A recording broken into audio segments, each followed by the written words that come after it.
All right, welcome back. So let's get into it and talk about politics, being the 4th day of August 2025. My name is Victor Lo. If you're joining us, please talk to us on our social media platforms at Victor Lo at KBC Channel 1. And of course, the hashtag is Good Morning Kenya. My guest already in studio. Let me start with Wakili Philip Langat, who is a lawyer. Let me make it clear. High Court of Kenya. Republic, right? You're right. Exactly. You could be a lawyer, but somewhere in...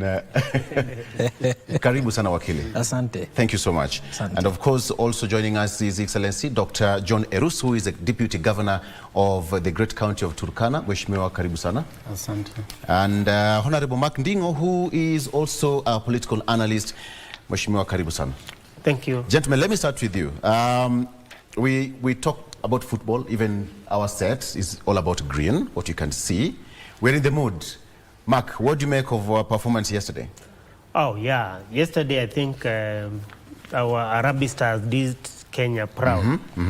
It was a great start. Yes. A great goal by Austin Odhiambo. Yes. Yeah, and it came at the right time. Just at the close of the first half. Yeah, our team, I think, started on a slow phase. Yes. They were a bit nervous, and I think they had some issues with the stage fright. Yeah, because most of the boys have never been to such a huge tournament. Yeah. Yeah, and this was their first game, and I think it was they made it well deserved. The win was well deserved. And, okay. We hope they are going to continue with the same spirit. And come Thursday, we pray that they are going to get at least a positive result so that they can go to the next stage. Yeah. Okay. They played one of the toughest team, which has won CHAN twice. So this is a morale booster for the national team. Absolutely. I will not disagree. Yeah. But I also want to bring another twist to it. I think for the first time, given the political temperatures in the country, I saw the unity of purpose, fresh start, good feeling. I saw cohesion. Yeah. And I think beyond just the refreshment is the sigh of relief that we are connected and bonded as one people, as one nation. And that was really exemplified by the turnout of the fans, the exchanges, the mood. Yeah. And it was something that I really appreciated, and I hope that we have more of those kind of engagements to bring people together. Okay. And Wakili, when you look at football, it was quite unprecedented, but the expectation is still high for the national team. Well, absolutely, Victor. I want to agree with my two colleagues. Yes. That for the first time, for a very long time, we are used to being beaten, for lack of a better word. I remember even there is a time when we were beaten by, I think, Somali. Yes. And it was the beaten by Sudan. So for me, we have come a long way in terms of footballing in this country. And yesterday was one of those days where we would say Kenya has come of age in terms of football, considering that we were up against a very big team. DRC is a very big team. It has exported some of the biggest players to Premier League and some of the biggest leagues in the world. So for me, it is a moment for Kenya. Yeah. And just to echo what my colleagues have also said, we are in the political temperatures of this country. Sometimes they are boiling too hot. So for that moment when Harambee Stars won their first match, I think it also brought confidence to the nation, yeah, and also kind of calmed down the political temperatures. We must agree that politics in this country and the way we run our politics is very chaotic. But when we have such situations where we as a country, we are having, we are proud. Yeah. Proud moments, then it seems it stabilizes our politics. Football for peace. People across the world, football is always used to champion for peace. across the world. Absolutely. There are those peace tournaments. Even some of the seasoned players do come together. The likes of Ronaldo, Diego Maradona, during their days, they would come together for charity events. So football is a unifying factor. So let's come back when you talk about politics. Mark, what has stood out for you in the last 1 week, politically speaking? The country, we are gearing to some by-elections, all right? And IBC is actually working on certain parameters on how to handle this. So let me just start by getting your view. What has been your key highlights in the past 1 week? I think on the first 1 week, we've been expecting a lot, but being a week of the last week of August, I think nothing much happened. On the political side of it, it has been a little bit quiet. Yes. With the absence of the former deputy president. Yeah, not much has been heard of, apart from the empowerment visits by the deputy president, Kidiki. Yeah, but there was also something else that also caught some interest with the Kenyans. That was the meeting of the former president, Uhuru Kenyatta, with the president, President Ruto at State House. Yeah, they've not been meeting for quite some time. Yeah. I think the last time they met was in Kiambu, and Kenyans expected a lot from them because that time the country was not heading to the right direction because of the demonstrations. But seeing the former president at State House and happy with the current president, I think it has given the Kenyans some hope of some unit of some sort. So Is it hope really? That was, I mean, it was just expected. It was expected, but you see, the way the photos were sent to the media, I think there is much you can read from the photos. So there is a lot we can learn from them. Okay. And we expect to see maybe some happenings in the coming weeks. What happenings? Tell us more. What happenings? We expect, based on that meeting, we expect to get some details of the meeting because that meeting was about SADC. It was about the peace negotiations, but when you look at the former president being walked around by President Ruto, I think you can't fail to read some politics in it. Although it was a different agenda, then we need also to be alive to the fact that these are leaders who have not been in good terms for the last few months. So I think for their meeting and sharing a podium, I think it can give some kind of a hope of the two leaders maybe working together. You don't know. You don't know? Politics is about possibilities and impossibilities. So I think... You're absolutely right. You are absolutely right. Okay, let's take a break. And when we come back, we are getting deeper into that discussion. So stay with us.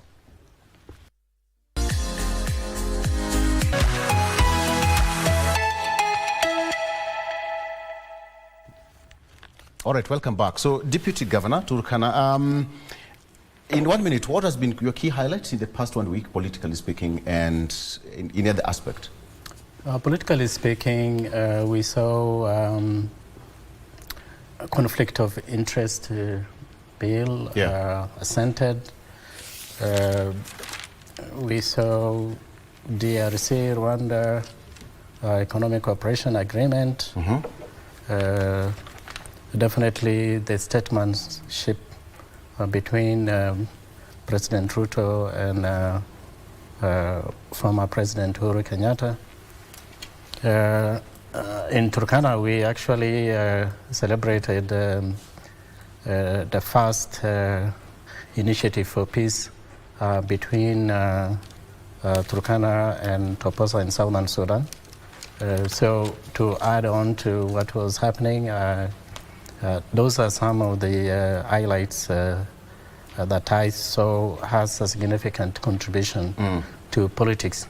And it really demonstrates also the the standing of Kenya in the region, and also the influence that Kenya has in terms of its politics, in terms of its contribution towards peace in the region, and also overall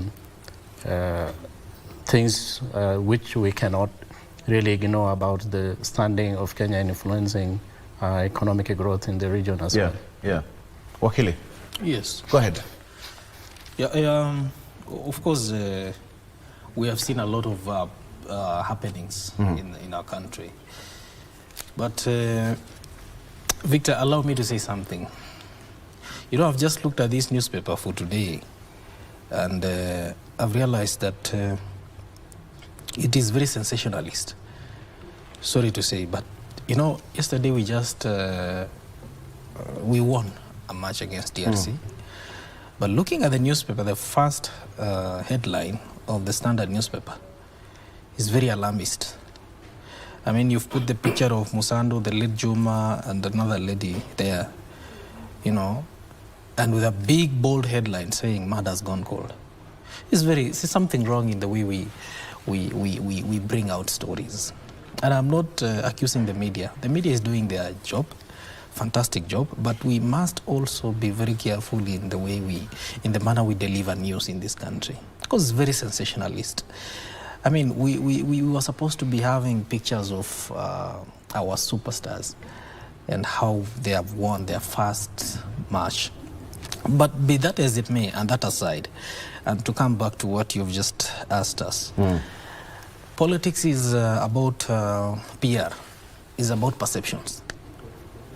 When you look at President Kenyatta, the former president, walking around with the current president in State House, it is more of a confidence booster, if you ask me.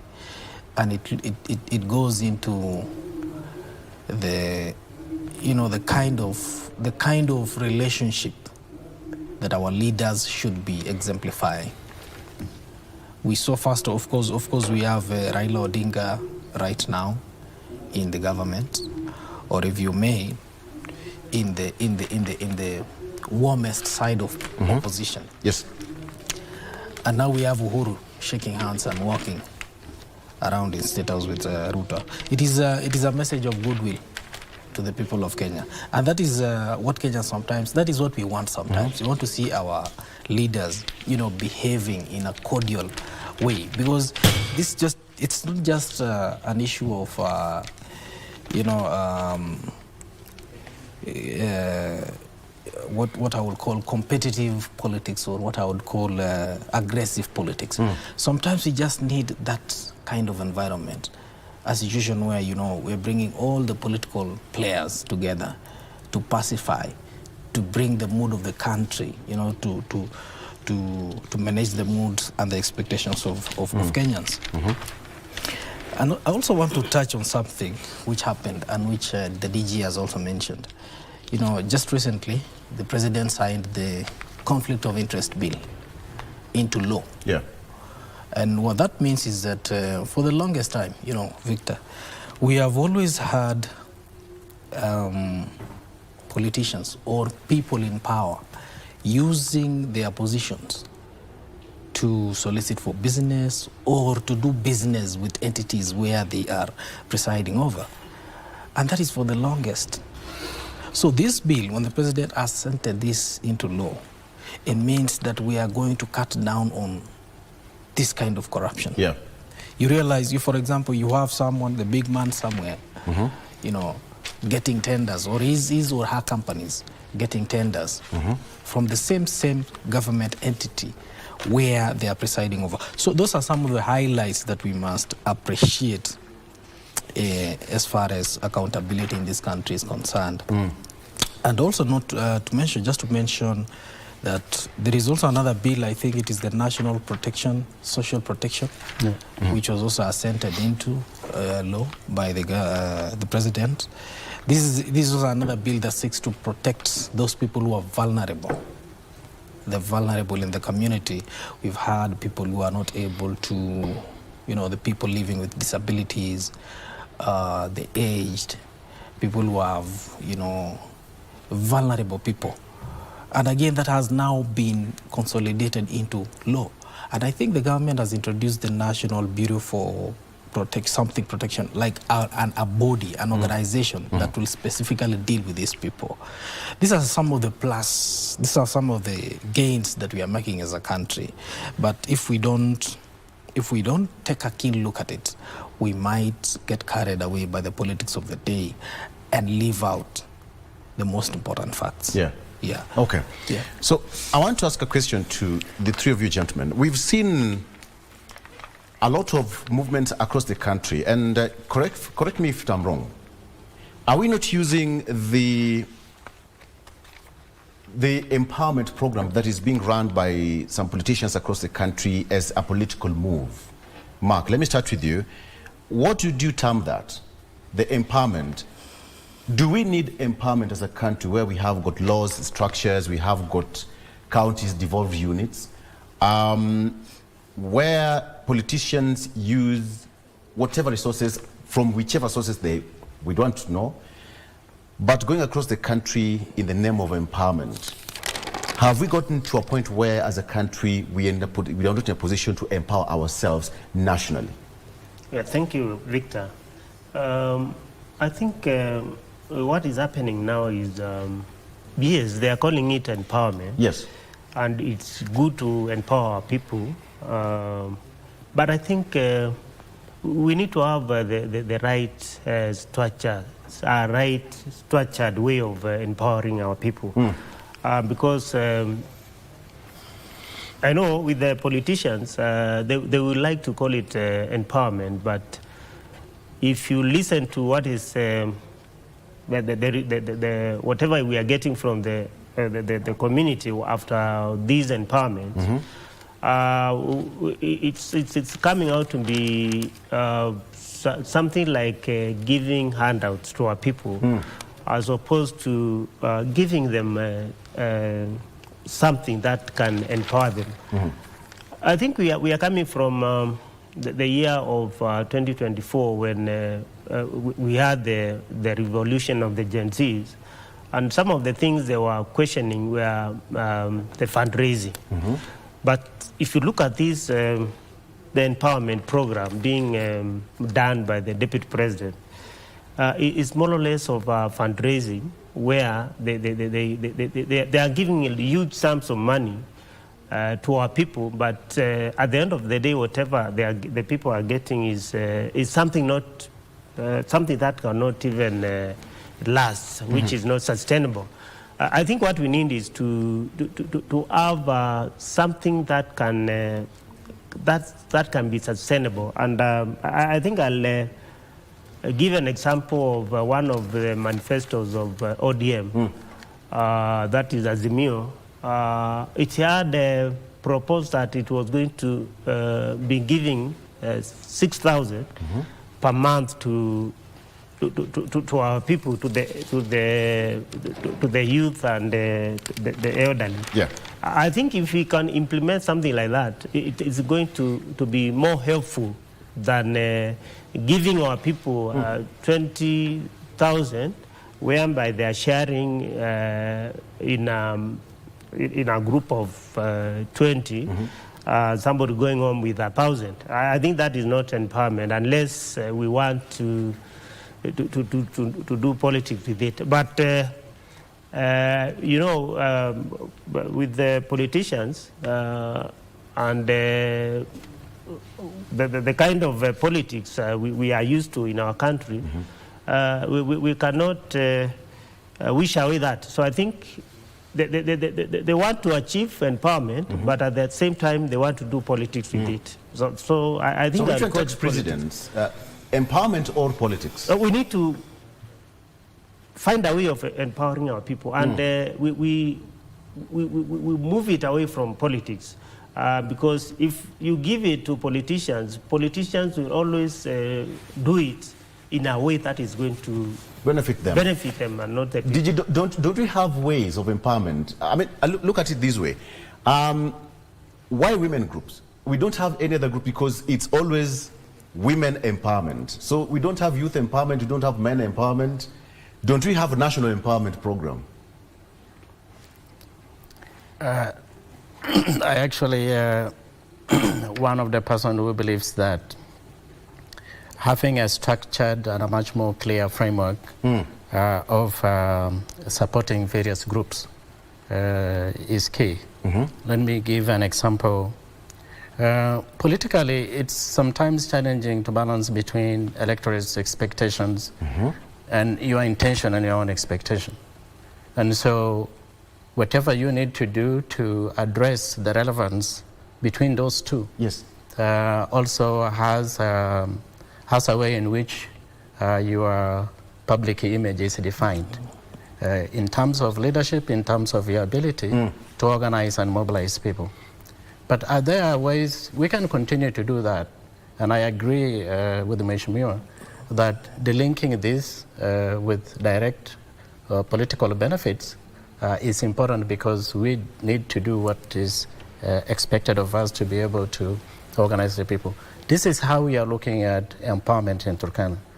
We are defining value chains that are critical in areas where we mobilize communities, registering them into cooperatives. And within those cooperatives, we use them as avenues for allocating resources, either directly or indirectly through the systems of government, or through other ways in which that money can be given directly to support those value chains.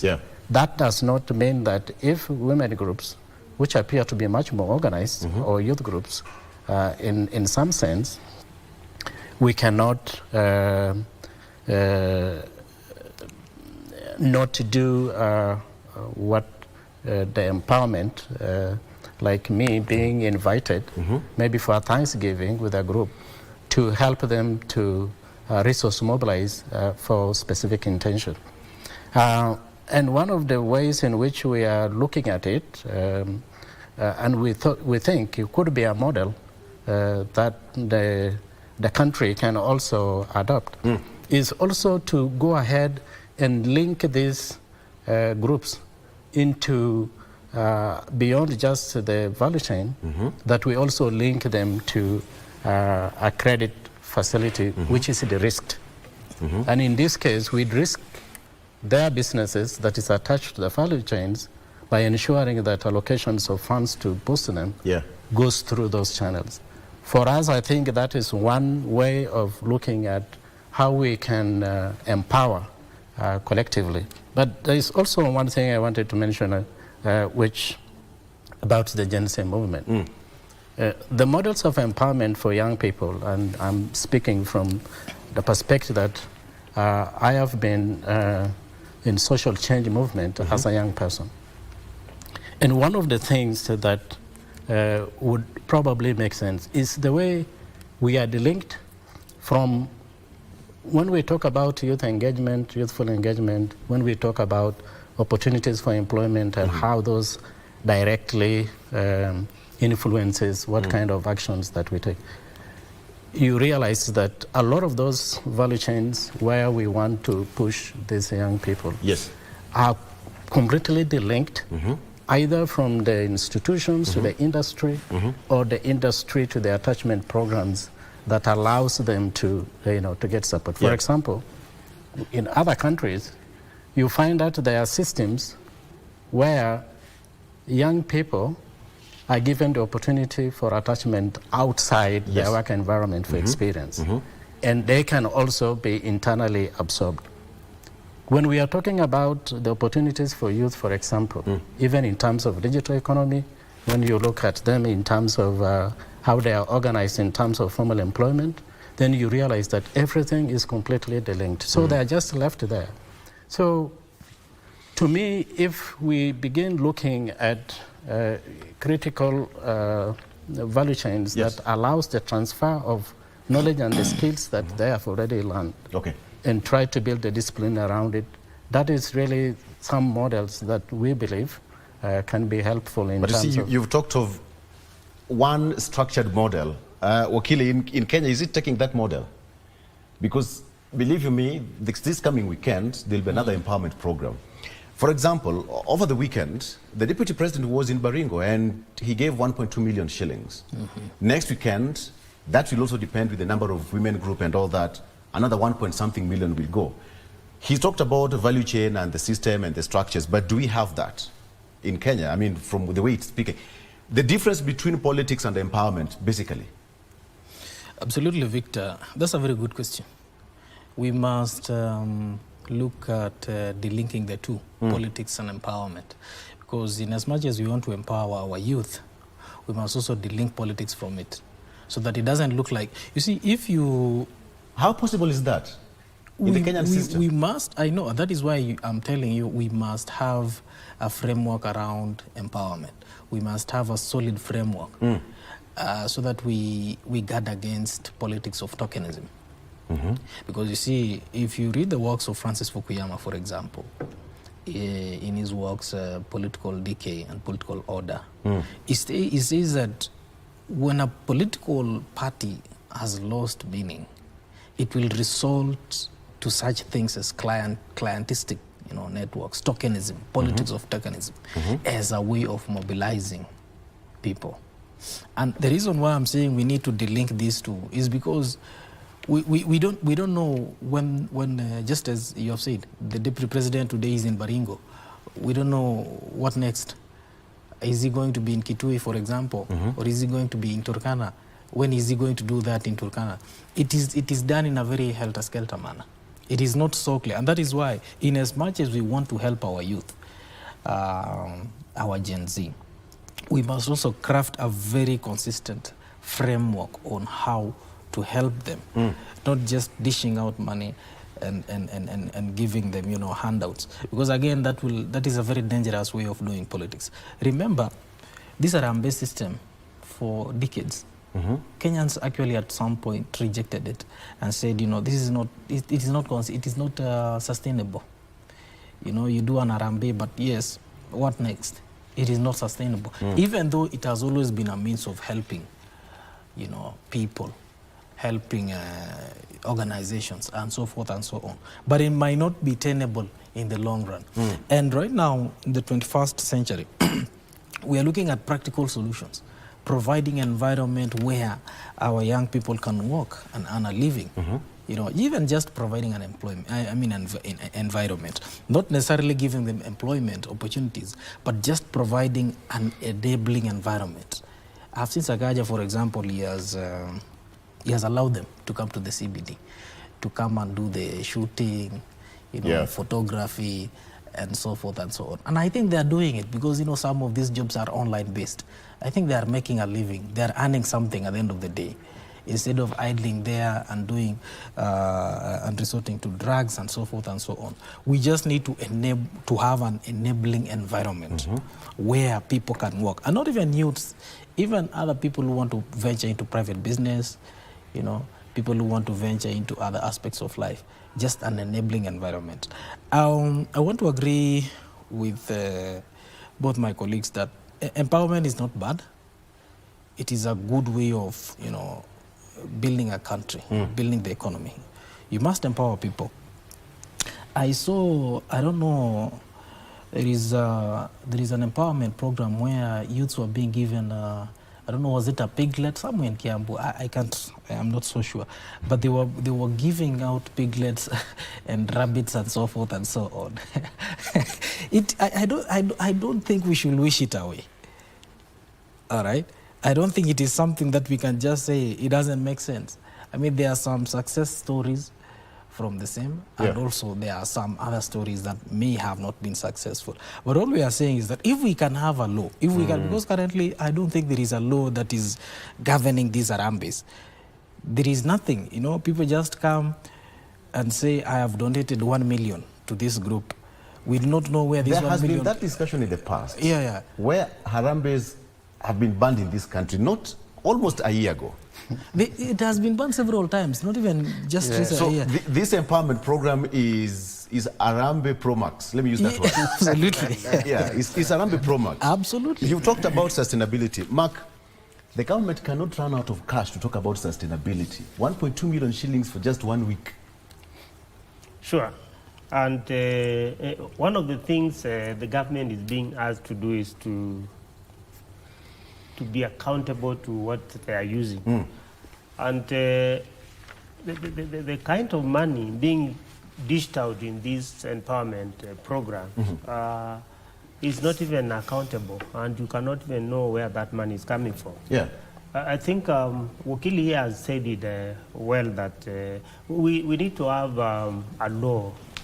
Our policymakers need to come up with a law that is going to give some guidelines on how empowerment is supposed to be done in our country. And a good way of empowering our people is, I'll agree, is to give them that environment where they can do business. And there is quite a lot that the government can do in terms of empowering our people. And one way is through agriculture. You can empower youth to do this smart farming, whereby they can grow different crops and empower them to earn their living. Yeah, but with the kind of the way we are socialized in our community is we tend to embrace new ideas, but when they don't bring some results, now we start asking questions. So I think for those given the leadership, I think they need to come up with a way of coming up with a law that will give this empowerment that will be anchored in the law, so that we can have a sustainable way of empowering our people. Because now they are doing empowerment across the country. If another leader comes tomorrow, or even after 2 years or 3 years, they would not even follow that procedure of empowering our people, because it was just a political gimmick to do some mobilization for political reasons. So I think we need to listen to what our youth are saying, and we need to have these laws being implemented in a way that we don't just come up with a law to fit our selfish political interests. Yeah.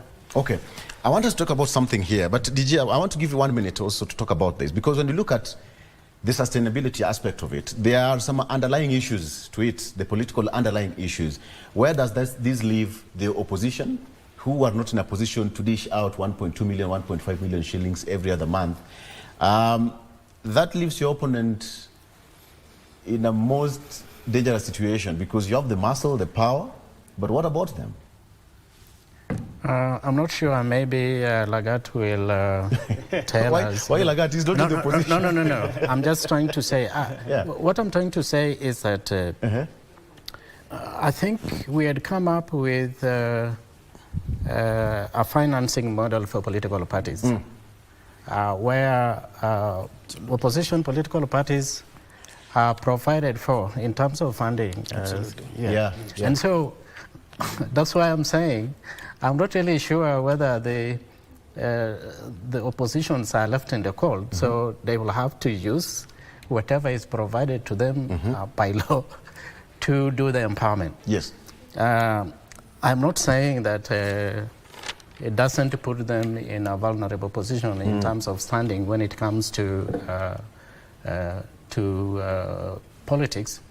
But again, you see, at the end of it all, you are competing and you are trying to build your capacity to be able to win an election.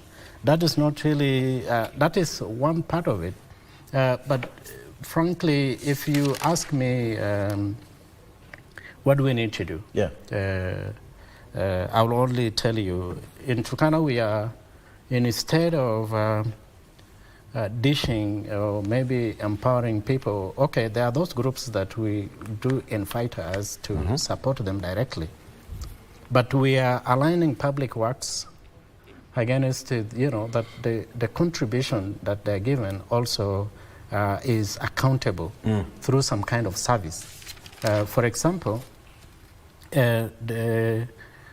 we want to recapit the 250 kilometer road within Kakuma municipality. Yeah.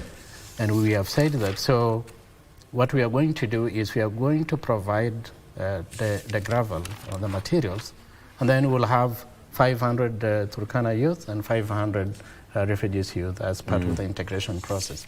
So they completed that, and then through that process, then we have all that money given to them. For example, protecting Napu Aquifer by ensuring that there is a proper drainage system to protect it.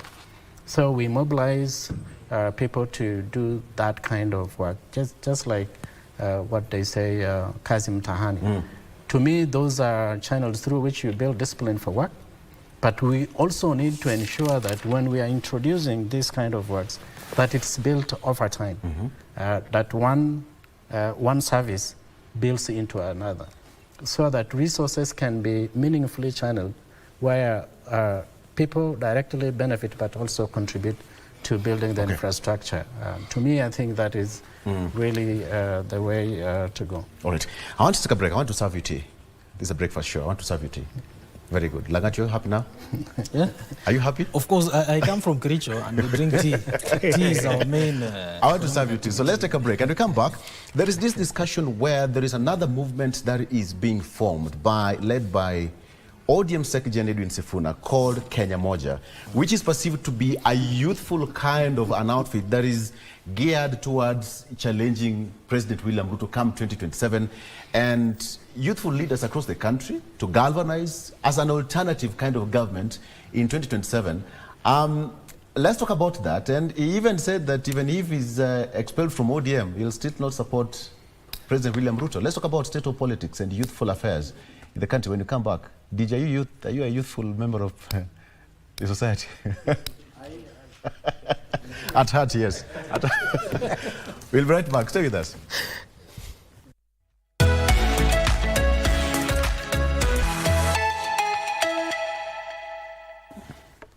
Welcome back. All of us have their cups of tea. Lagat has his, DG, and yes, all of us. Karibu sana, back to the program. So let's talk about the Kenya Moja.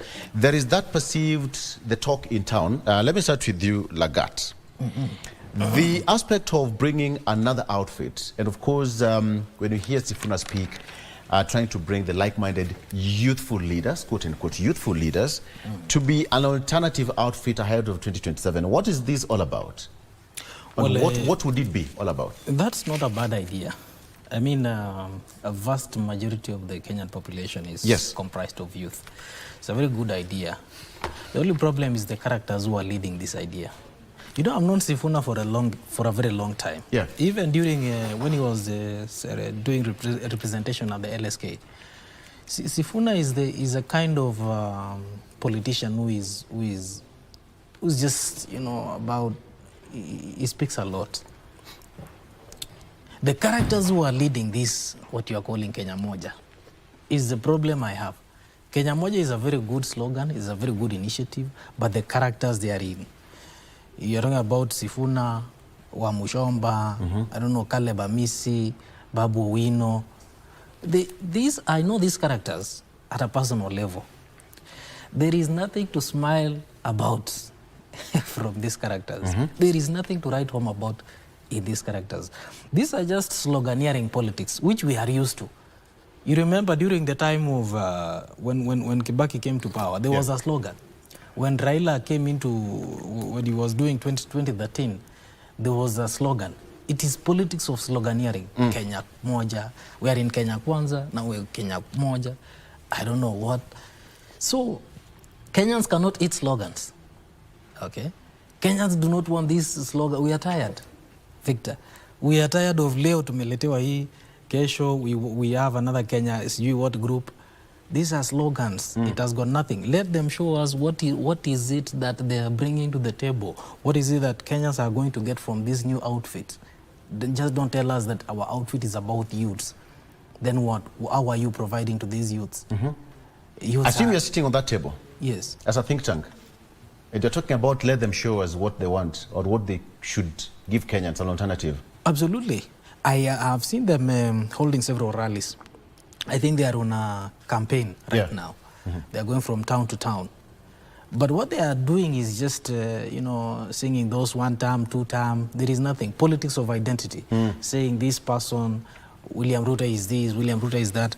And you see, we need a clear strategy. We need a clear, framework on how we are providing employment, how we are improving our agriculture, how we are improving our industries, small-scale industries, people who are in the Juakali sector, and so forth and so on. Because that is what is most important, if you ask me. This formation, if you look at Sifuna is someone who is, people are jostling for power. Sifuna is just looking for something. He wants to be relevant because he has seen that maybe ODM, is still balancing. He wants to go to Kandui. He thinks, no, going to Kandui is very crazy. He wants to remain at Senate in Nairobi. He also thinks that the dynamics in Nairobi might not favor him. So he's just, he wants to appear as if he's doing something for ODM. But basically for me, if you ask me, it's just bickering. It's just bickering. There is nothing. I have known Sifuna for the longest. It's just another. So for you don't see any tangible outcome out of this? There is absolutely none. Okay. There is nothing. Okay, Mark, when you listen to Akili, it's okay, but the whole intention of Kenya Moja, led by the youthful members of Parliament, trying to bring Kenya together in whichever way they know how they are going to do it, what do you make of that? I think I would first start with where Sifuna is coming from. And him being a Secretary General of ODM party, it's giving us the impression that there is a semblance of some democracy in ODM, and there is some freedom of expression. Because Sifuna, for the last a year or so, has been giving us a different version of the broad-based government. Yes. But when you go to the other side of the experts, those who are cooperated to the government, the so-called experts, they are firmly in broad-based government. So I think, one, you would imagine that Sifuna is trying to play the role of a Secretary General.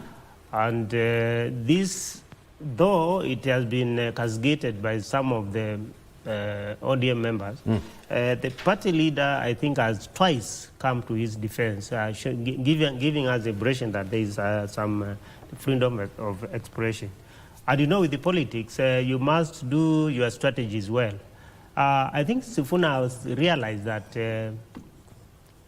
continuing to attack the broad-based government where the party is working together with the government might not last long because there is a push from the other side of ODM for him to be relieved of his duties. So he had to find a way. Yeah. And a politician with no ambition is not worthy being a politician. So he has to find a way of finding his own space. And I think that's why they have come up together with Sifuna, Babu Wino, Wamchomba, and those youthful legislators. I think it's not a bad idea to coerce with other people, with the aim of attaining power. So we cannot dismiss the union of Babu Owino and the rest and Sifuna. We only need to see where they're heading. But I can guess they are finding a way of moving away from ODM because you never know. You cannot predict about the next move of Raila Odinga. Yeah. We cannot say he's going to leave the government or he's going to support the government even in 2027. So Sifuna is finding a way of having some MPs who they have a common agenda of Kenya One. And I think later they will find a way of joining other opposition outfits of Kachagwa and the rest so that they can at least get something out of the coming election. So we cannot dismiss them wholly. Okay. I'm just curious. Do you think moving out of ODM would be a very bold move for them? Even with that formation, Kenya Moja? First of all, I just want to just say something before answering that. If you look at how we have fought for democratic space in this country, yes, it has always been driven by a purpose.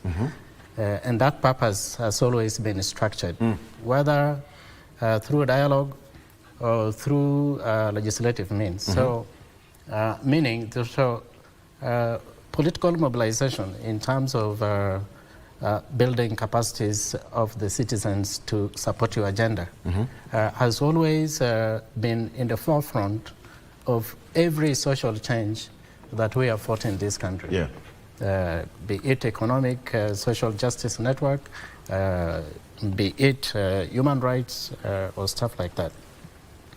Now, we are at a point where more than 60% or the average voting age is roughly around 24, 25.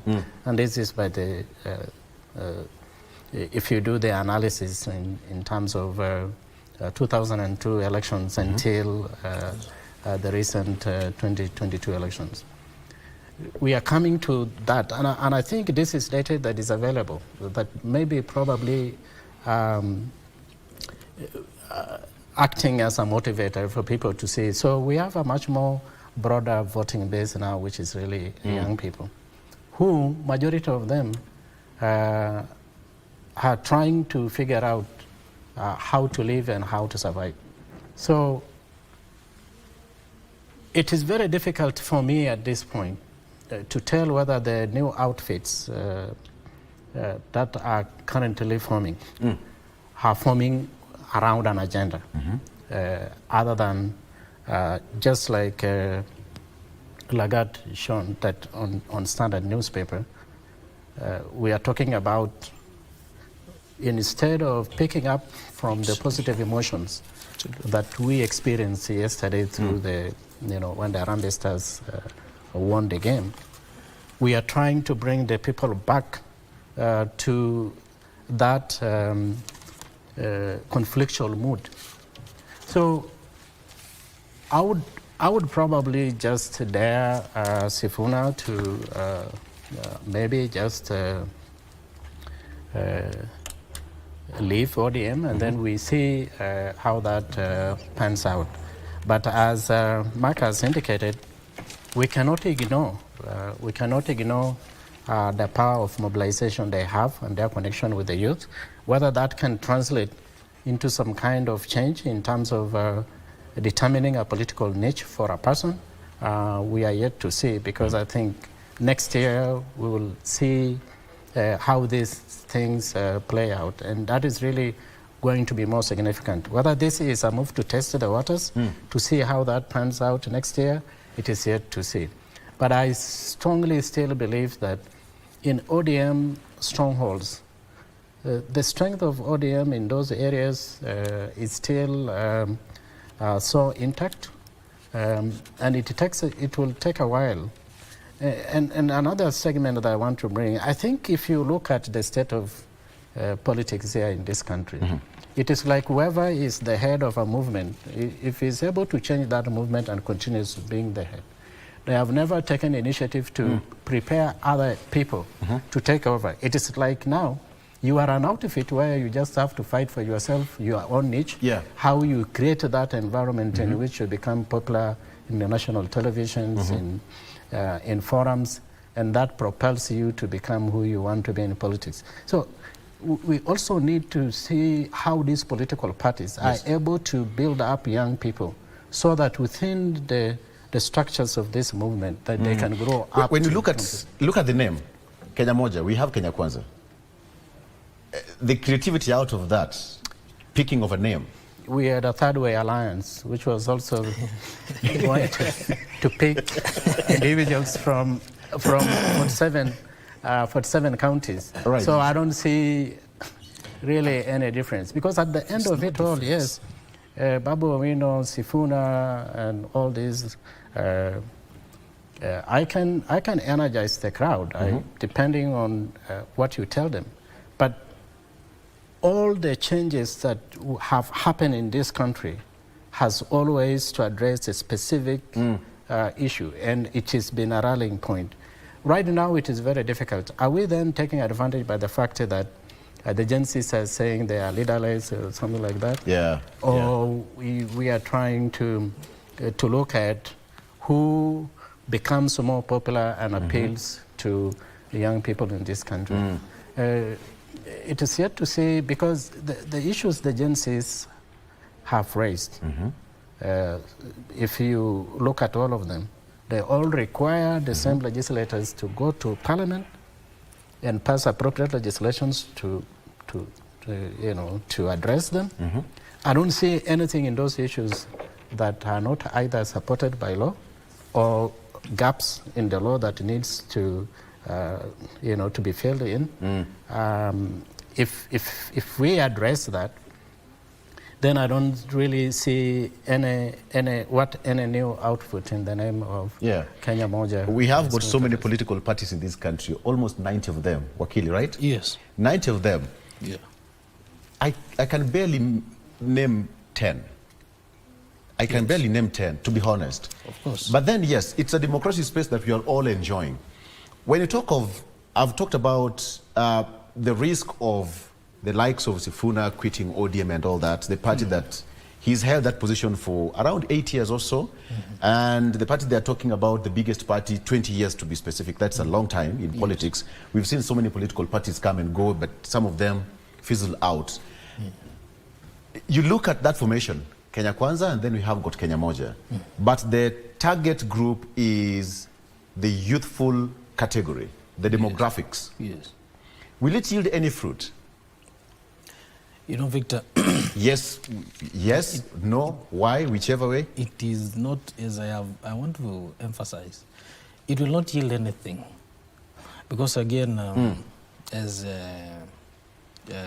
Honorable Mheshimiwa and DG have said, we have had, those slogans, third way alliance, I don't know what. I think this Sifuna group is just taking advantage of the Gen Z. You know, Gen Z, they are leaderless, they are rudderless, and so forth. So I think they just want to take advantage of it, to fill that position. Because if Sifuna was mad enough, let him resign today from ODM. If Babu Owino was mad enough, let him resign today from ODM. Let Wamuchomba resign from UDA. Let Caleb Amisi resign from ODM and seek, fresh mandates on a different political party so that they can test their, political energy. Because you see, there is a tendency for people to, it is easy to criticize things in this country. Even when we have a drought, you blame it on government. Even when you have something is not working out, even at your very personal level, you blame it on government. This is the brand of politics that Sifuna and his company are doing. Yes, politics of bickering, galvanizing people, electrifying people, going from one station to another. And what's wrong with that? Politics is about numbers. If you can galvanize and get numbers, the better for you. But you see, we are not at this point, Victor, we are not, we have seen people who can galvanize more than that. Even Ruto came to power and he electrified the crowds. Raila Odinga has the biggest political party, East and Central Africa, galvanizing crowds each and every other political season. But what then comes after that is the big question. You could be a political rock star, but at the end of the day, are we really creating jobs that we promised to these people? Are we creating frameworks where people can work to earn a living? Or are we just electrifying people, giving them handouts and so forth and so on? I don't believe in this Kenya Moja. This Kenya Moja is just another way of, telling Kenyans, cheating Kenyans, conning Kenyans that let's go to this movement. But for the same reason, just to capture power, again, eat the state resources, so forth and so on. Yeah. So if they are men enough, You cannot resign from ODM. We have seen even... Okay, Wakili, what's the whole essence of galvanizing and getting people, getting numbers? Of course, it is to win power. To win power. But we have seen in this country that people just, they do it for, selfish reasons. They do it so that, politics for some reason, for some people. Like, let's use the word, it's for selfish interest. Absolutely. Let's use that word. It is a get-rich-quick scheme. Yeah, for some people, they venture into politics just to get, just to get power, to be obsessed with power. And we have seen, because... Perhaps this... If someone would ask, because every political move is attaining power in whichever way. Yes. So the likes of Babu Owino, led by Sifuna, and other leaders who will join the bandwagon, yes, will have that one intention, and they have always said is to win power come 2027. Absolutely. Look at it. President William Ruto is not sleeping. Yes. All right? He's also doing his part to win that power come 2027. Yes. All right? Yes. All of us, okay, for the people who are in the political system, are fighting to retain power. So, is there anything wrong with that outfit? There's nothing wrong, like, as I've said, there is no problem with the outfit. My only worry is that, Victor, yes, we are not delivering. We keep on jumping from one slogan to another. Then you question what is the point of charging the crowds, galvanizing people, and yet you cannot deliver. Right now, we are dealing with the issues of unemployment. Unemployment rates are very high. We're dealing with issues of alcoholism, our young people getting hooked to drugs, and so forth and so on. No one is talking about it. Everyone, if you look, in fact, someone said, if you come to Kenya, if you're a visitor, you would think we have elections next year. Yeah. Yeah, which again, I thank the IBC, because I think the IBC, they came up with the code of conduct now. They have a committee which will enforce now, and they are telling those who are doing politics, early politics, they should stop. Let's not galvanize this country, Victor. Let's work. We have the DG here. He will tell you that he's not even interested, he's not even thinking about 2027, because there is a lot of work to deliver for Kenyans. That is all I'm saying. I have no problem. But having told you that I know Sifuna and Babu Owino, I went to school with Babu Owino. Sifuna was at LSK at some point. These are con men. Oh. These I know them. I know them. Okay, maybe you know them on a personal level. Oh, fine. Okay, but then now, Mark, look at it this way. We've had so many outfits come to 2027. I'm still looking at that name of Kenya Kwanza and Kenya Moja. The idea of just not so far away, there is one here, and just across the fence, there's another name. Yeah. What do you think would be the intention? The intention of any movement or any political movement is to get power. Yes. And Kenya Moja is not different from the past slogans we have had. Yes. I think with this Kenya Moja, I think they are trying to find a way of enriching themselves, or trying to find a way of catching the eye of the Gen Zs, who have said they want somebody, not the usual characters of Raila and the rest. So with Sifuna and Babu Owino, they are trying to see how they can get that support of the Gen Z. And as I've said, we cannot rule them out of any political formation in coming 2027, because one, for a politician, the first goal of a politician is the self-interest. Then the interest of the community comes second. And there is no different politician we can pick from our country, or we can say this one is a politician who has the interests of our country at hand. Because everyone, including Babu Owino, Sifuna, Raila, and the rest, they have to find a way of sustaining their popularity. And one way of getting that way of sustaining that popularity is finding a way of mobilizing so that you can get that support. And another way is forming a political movement that can appeal to the people, so that you can get that that goal of getting the power. So I think that Sifuna Kenya One is trying to move away from Kenya Moja, yes.